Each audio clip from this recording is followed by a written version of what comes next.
So, what's up, everybody? This is BSP.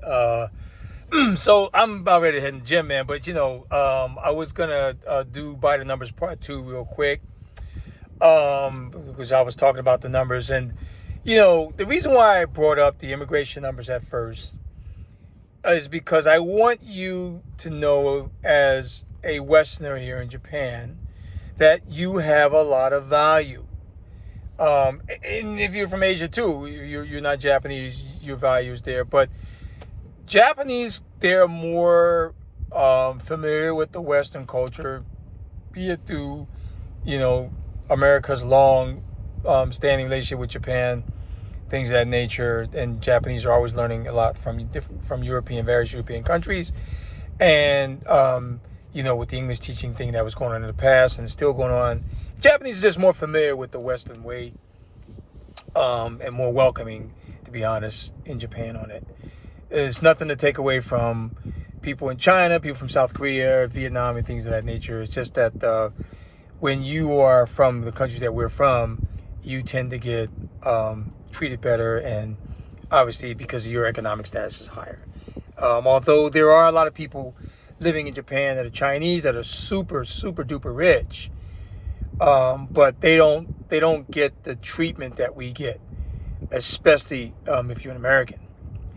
So I threw those numbers out there to show you how very little, how there aren't that many Americans, Canadians, Brits, Australians, New Zealanders, Kiwi living in Japan. So when you go out to when you walk out into the world in Japan, you need to understand that of your value. You need to know your value as a man here. You have a high value here.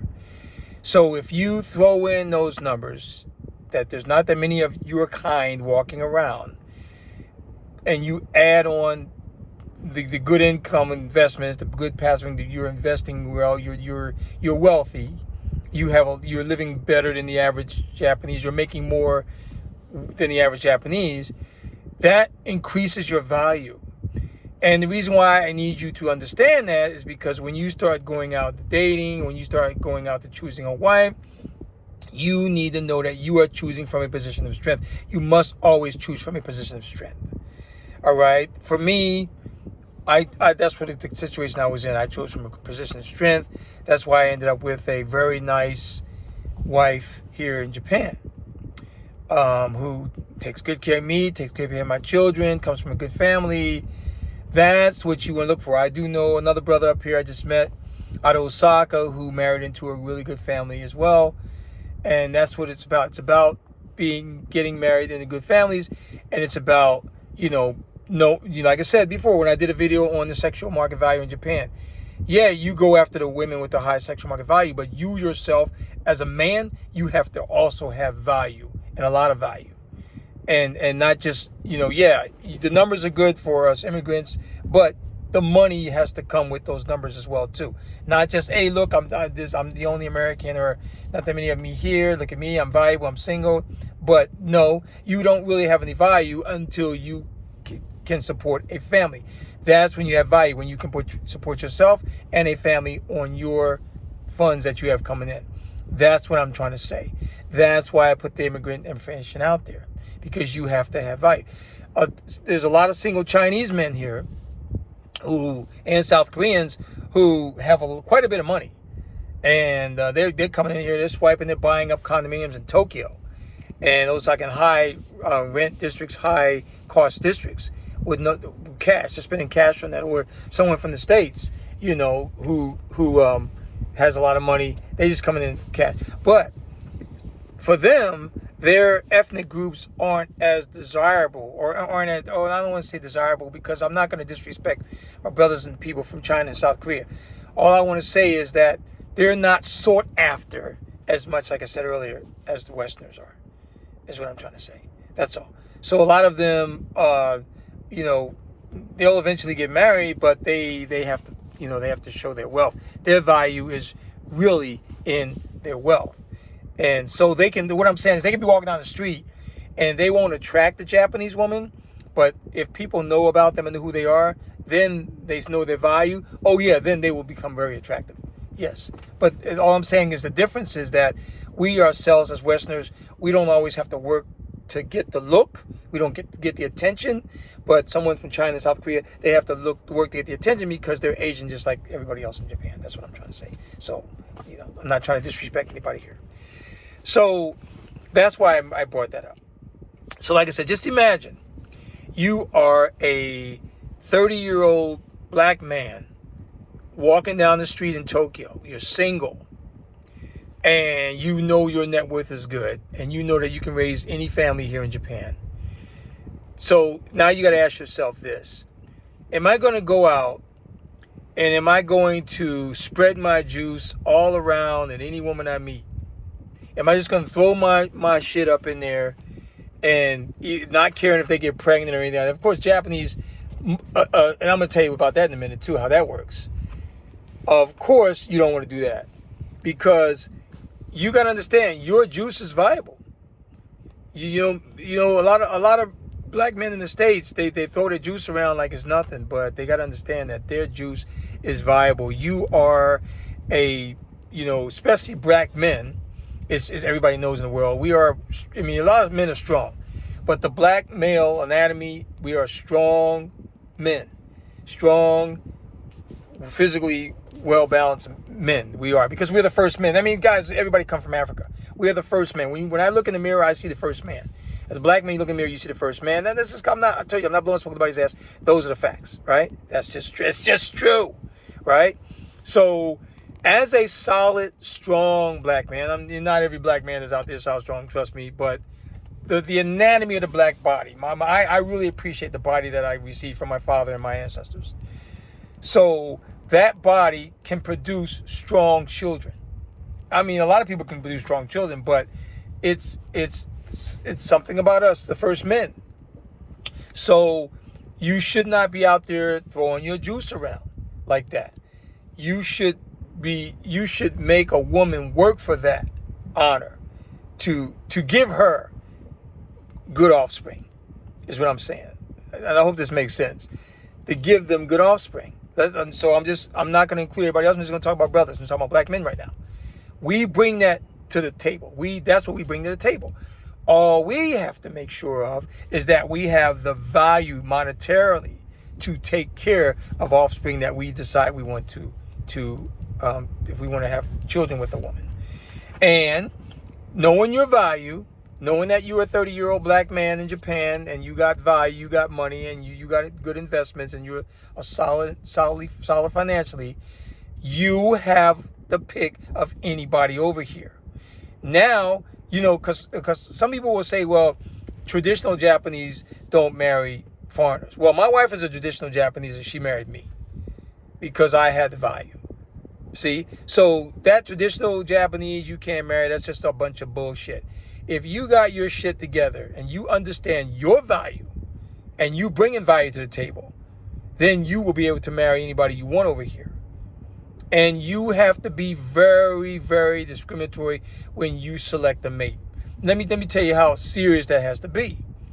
It's like for me, if I had to do it all over again, and I'm at a 32-year-old brother over here, black man walking down the street in Japan with the wealth I have now and everything like that, I would be lying. I'd rent office space for a couple hours, and I'd put an ad out there that I'm looking for a wife.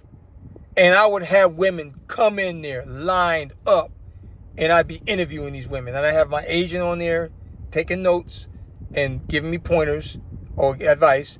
But I would have these females lined up, or these women lined up in front of me, picking and choosing who I decide wants to be my wife. Now, obviously, literally, that's not what you want to do. But in your frame of mind should be that way. So you're going to get here. You're going to, be all excited. You're going to meet some women. You're going to have some good times, things of that nature. Remember, though, rule number one, never bring them, if you're living here, never bring them to your apartment.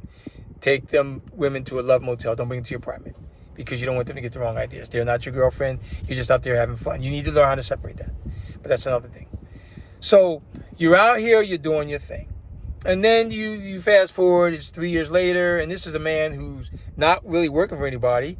He's living off his bill. He's working remote. Whatever, he's making good money. He's living investments. He's looking at investing in a condominium somewhere or land, whatever he wants to do.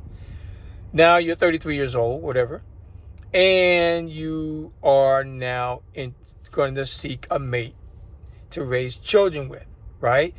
The men, what we need to understand is we need to come to some sort of thing in our head to when is it time for us to select a mate? When is it time? Just going around screwing all these women, that's not really giving you, any thoughts on when you're going to select a mate. Eventually, you're going to have to say, okay, bam, now I'm ready to settle down, right? So when you get in that frame of mind, you need to sit back, you need to sit down, you need to look at your value, primarily your net worth. How are you making your funds, things of that nature, okay? What about how much do you have as far as your out-of-market funds, like readily available liquid funds, which I call out-of-market funds, or how much is what your investment's looking like, things of that nature. You need to be on top. And here's a beautiful thing about knowing all this, because I know my net worth. I always check my net worth. Every few days I check my net worth. There's an app out called creditkarma.com. And Credit Karma has gotten so much better over the years. Now I can go in there and then I can just click the dashboard. It's got my net worth up there. It's got my credit scores up there and everything like that. I'm not going to disclose my net worth as private, but my credit score is like well over 825. And the top credit score in the United States is 850. In America, when you get an 800 credit score, you're gold. You're gold. I can go there and if in the States, I'm financing my house now, luckily, because I got through Frugal Bank. But in Japan, in America, hell, I can finance anything. I can do a business project and they'll finance me in an 800 score. I apply for a credit card. I turn my head. 2 minutes later, I got an approval already, which I don't do that. But I'm just saying, if I did, I got an approval in 2 minutes. You see what I'm saying? That's what 800 means. It's power. So what I'm telling you, you need to understand everything about your finances, everything about your situation, where you're at in your life financially. Because once you understand where you're at, then you start to realize the value of yourself. You're not just going to throw yourself out there for nothing. You're not going to sling that juice around. Now you're going to be out there, and especially if we're in the Western world, you and date women like, hey, no, you ain't got to use a condom. It's all about condoms, baby. Sorry, it's all about condoms. That's what I'm using. I'm using condoms. Because you're not going to impregnate a lady that has no value to you, that you have no desire. You need to understand that when you are going to be out there with your money and your finances and your high value, you are looking to raise strong, healthy, productive children that's going to be productive citizens later on in the world with a woman that's on your purpose and that is on the same page as you. Yes, you have that choice. Those are your choices. You can request that.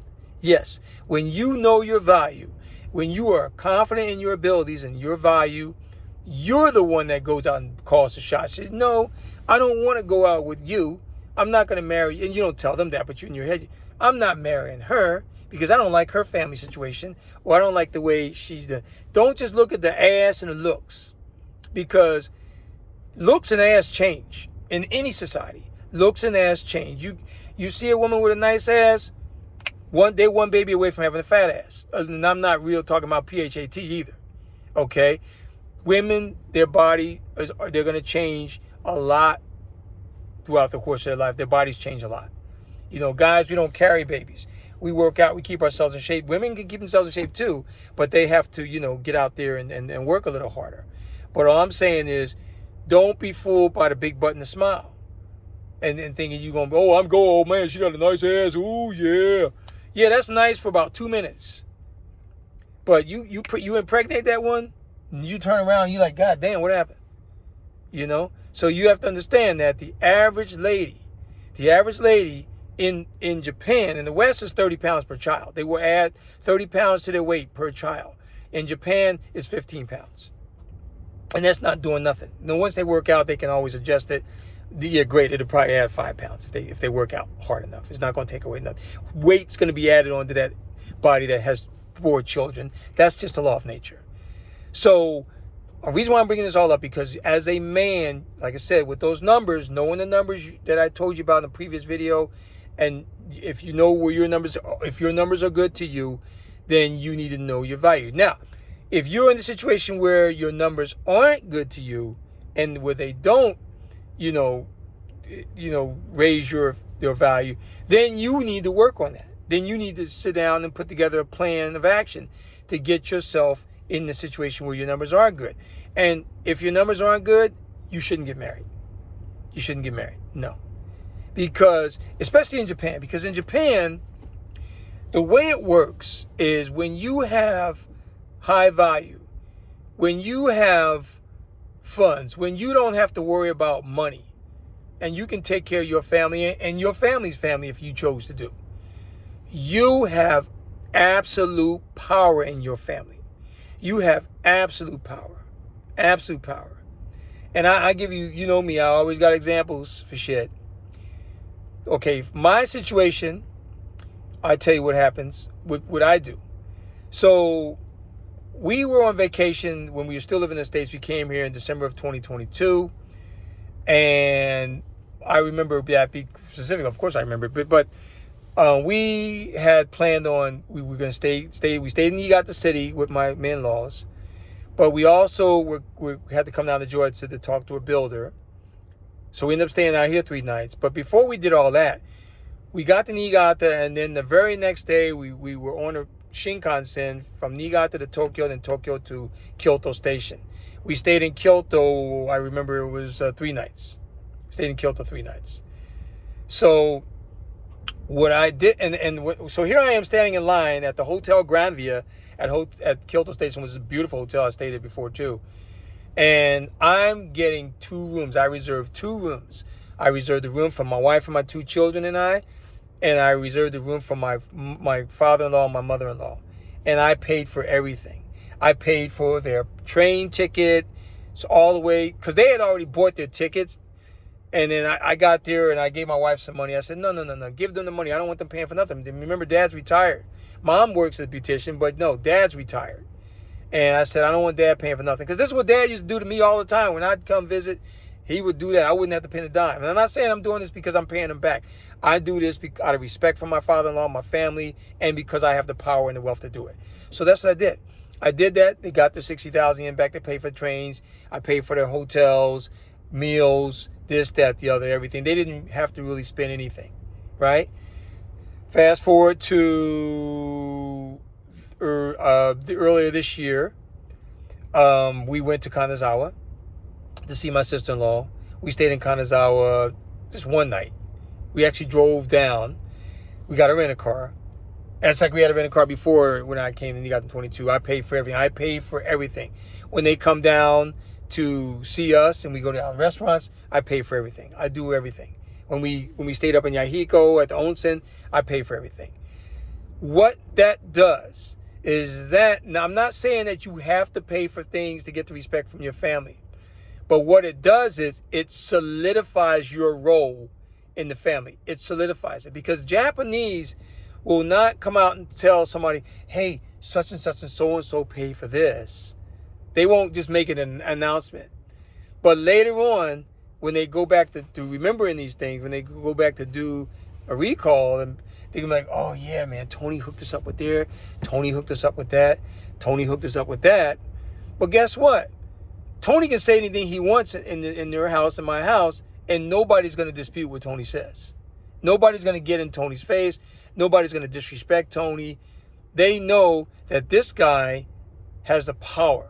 They can just look at me and they can feel my presence, and they know, and everybody in the family know, not just my in-laws, all my cousin-in-laws, my dad's, my father-in-law's sister, one just passed away, but the other one's still living, her daughters, they just had kids. Everybody knows that I'm getting this house built and that I'm paying everything for this house. So everybody knows that, I have the funds, and everybody knows that I have the power. They always show, oh yeah, no, Tony's the, nope, Tony, nope, he's the man, nope, he's the man, he is the man. They all know that. They don't come out and say it, but you can tell when I'm around them, it's like you see bodies moving quick.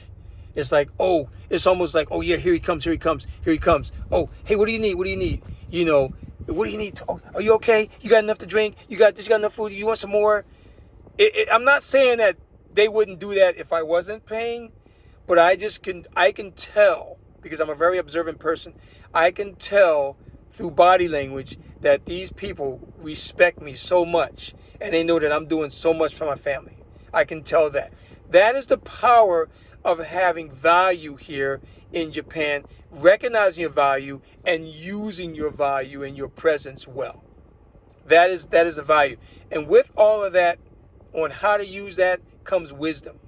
You know, you need wisdom to do that. So you just can't be like, okay, I'm 33 now, I got this, I got that. All right, no, you do this, you did it. No, you don't have to. I don't have to do any of that. I don't have to do that at all. I don't have to do that. I can pick the phone up right now and call anybody in my family and ask them to check on something for me, and they will automatically get on it. They will be at work and they will say, okay, Tony, okay, I'll get back to you by the end of the day. Can I get back to you by the end of the day? I said, yeah, no problem, no problem. And then the way you do it in Japan, you said, that's okay, you can take your time. I was trying to get this earlier, though, because something just came up. But that's okay, take your time. Bam! Within 5 minutes, they got me my information. See? It's what knowing your value does for you, and what having value does for you, is it opens up all kinds of doors in Japan. Doors that you would have never seen open. You got guys out here who's been married for 30 years to their wives. They don't have any value. They never see that kind of door open. Never see. Never. And then they realize that people don't want to really be around them all the time. Because they're like, oh, that's right. We got to take that couple, yeah. Oh, I got to pay for that for them. Ooh. That's what Japanese are thinking away from you. They're like, oh, man, that's right. Damn it, I got to pay for this. How am I going to do that? Okay, we can't go. See? But like I said, in my case, it's like I look at my wife and somebody will say, hey, you know, we'll sit there. My wife, just like we did with Kanazawa, we just sat there and said, I said, hey, baby, let's take the family to Kanazawa. Okay, go ahead and make the reservations, love. My wife's on it. Bam, bam, app, boom, boom, boom. Okay, reservations made. The next, you know, she sends a text to her mom and dad. Hey, we're going to be staying in Kanazawa this day and that day. And then, is daddy okay? Yeah, daddy's okay. Well, she usually checks if daddy's okay first or mommy's okay, the schedule. She knows her mom's schedule, but she always checks her dad. And yeah, he's fine. Okay, boom. All right, we're going to get the rental car. Nope, I already got that reserved. I reserved the rental car. It's already paid for. Boom, we're good. Hotel's already done. Good. Let's go. See? That shows, they give me so much respect because they know I mean business. And here's the advantage of that. And I will never embarrass my wife, or I'm not going to disrespect her. But let's say that there was a rift between me and my wife. For some reason, we got in an argument or something. My wife and I, fortunately for us, we're not like a couple. We don't get in all arguments at all. But let's say that we did. Do you know that in those cases, her family will be on my side? Her mother will come quietly tell her later on after if she gets in an argument with her mom, whatever, then her mom will say to her, hey, you know what? You need to keep your mouth shut because he's right. In the end, that's what they will say. There is no, oh, okay, well, we don't need him. Okay, well, you know, you're right. He doesn't mean what he's not saying the right thing. No, there is no talking behind my back. Okay, like, okay, well, how can we get this out of him and get that out of him? No, that's not how it works here with my family. And that's not usually how it works in Japan. There is none of that. They see you providing for your family. They see you raising your children right. There is no wrong that I can do. They will never look at me like something's wrong. And that is the true power of having value in Japan. That is the true power of having value in Japan. You know, a lot of people are going to come over here first. They're not going to have that yet. And they may be married to Japanese and they won't have that yet. But the reason why I'm putting this up here is because that should be your ultimate goal. Your ultimate goal should be to be the man in the entire family, because eventually your father-in-law is going to pass on. And eventually you're going to pass on. And so you want to pass that power over to your son. My son will one day be sitting in my position, and he will be the man in his house and his family. He will sit at the. You know what's so funny is my father-in-law sits at the same exact spot in my house and his house on the sofa. And every time I come in this house and I say, I always say Tadaima, because that's part of our in-laws. So that's always going to be part of our home, and same thing when they come to our home. Well, I say Tadaima, and then the next thing you know, he pats his hand right on the sofa, right next to the right of him. He said, "This is your spot. This is another king spot right here." That is what that means. That, nope, king sit on the sofa. The women never. If my mom-in-law will sit on there when we're not there, but when I'm in there, my mother-in-law never sits on the sofa. My son has sat in that position when he's with my father-in-law. But when we're there, my mother-in-law will sit on the floor around the table that they have set up in their house. Now, at my house, she sits on the sofa because we got a long sofa, like a big sofa. But my father-in-law just has mainly like 2 seats. So, love seat, really what it is. So, yep, the kings sit here, the women sit there. And it's just the way life is. It's just the way it is. I remember when we were in Kyoto, and we went to this nice buffet breakfast, that came with the hotel. My father-in-law was sitting with because he's not going to sit on the edge of the table to get up and have to go get something. No. He sat in the spot where somebody else has to get up and do something. So I remember we came back with our dishes and everything. My father-in-law was sat down there first. He was drinking coffee. My mother-in-law just poured her plate back, did her tray. She was getting ready to sit down. My father-in-law just gave her his cup, coffee. He just in Japanese, koi. That's all he said. There was not a word said. She just got up. She just went, got him coffee, came back and gave him his coffee. That was it. There was none of this. Get it yourself. Or why are you asking me? Don't you see I just put this? No. It was, okay. Trust me, I can do the same thing, and I've done the same thing with my wife. Not exactly like he would do it, but I know that every morning when I wake up and I'm eating breakfast or meal, my wife's always bringing me stuff. Now, I'll cook for my wife too, and I'll bring her stuff too, but most of the time, my wife is bringing me stuff. But I don't have to say nothing. My wife just asks me, "What do you need, babe? What do you need? What do you need? What do you need?" Oh, yeah, baby, give me this. Okay, and I'm good. They're not maids, they're not house maids, or whatever you want to call them. They're not that. This is a duty, honor thing, and this is a respect thing for their man. Because they know, deep in their heart, that if they didn't do it, somebody else will. Somebody else will recognize that value. Somebody else will. So I'm just calling this by the numbers 2. Know your value is what I'm going to call this. And that's all I got to say, guys. I'm going to do a lot more videos on this, trust me. But this is BSP. I'm out. Know your value.